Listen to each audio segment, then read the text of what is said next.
வணக்கம் நண்பர்களே, மீண்டும் உங்களை வரவேற்கிறேன். நட்புடன் பானு. இன்னைக்கு நம்ம வீடியோவில் ஹைதராபாத் எக் கிரேவி செய்ய போகிறோம். 3 வெங்காயம், 4 பச்சை மிளகாய் காரத்துக்கேற்ப சேர்த்துக்கங்க. ஒரு கைப்பிடி புதினா நல்லா நைஸாக அரைச்சி எடுத்துக்கலாம். முட்டையை வேக வச்சு எடுத்து லைட்டாக எல்லா சைடும் கட் செய்து எடுத்துக்கலாம். ஸ்டவ்வில் பேன் வச்சு 2 ஸ்பூன் எண்ணெய் சூடானதும் அரைச்ச பேஸ்ட் சேர்த்து ஜாரில் 1 டம்ளர் தண்ணி சேர்த்து அலசி மிக்ஸ் பண்ணிக்கலாம். ஸ்டவ் லோ மீடியம் ஃப்ளேம்லேயே இருக்கட்டும்.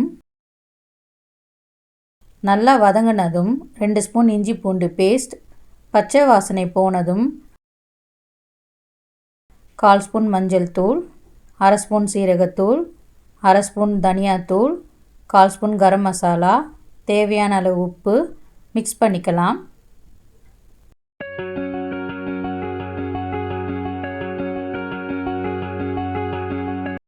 நூறு கிராம் தயிர் மிக்ஸ் பண்ணிக்கலாம்.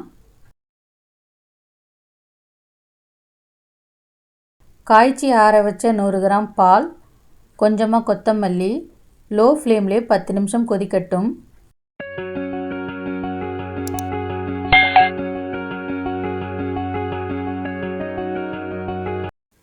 இந்த ஸ்டேஜில் முட்டை சேர்த்து கொத்தமல்லி தூவிக்கலாம். 2 நிமிஷம் குக் ஆகட்டும். Hyderabad egg gravy ready. Chapati, puri, ஃபுல்காவுக்கு நல்லா இருக்கும். இதை நீங்களும் ட்ரை பண்ணி கமெண்ட் பண்ணுங்கள்.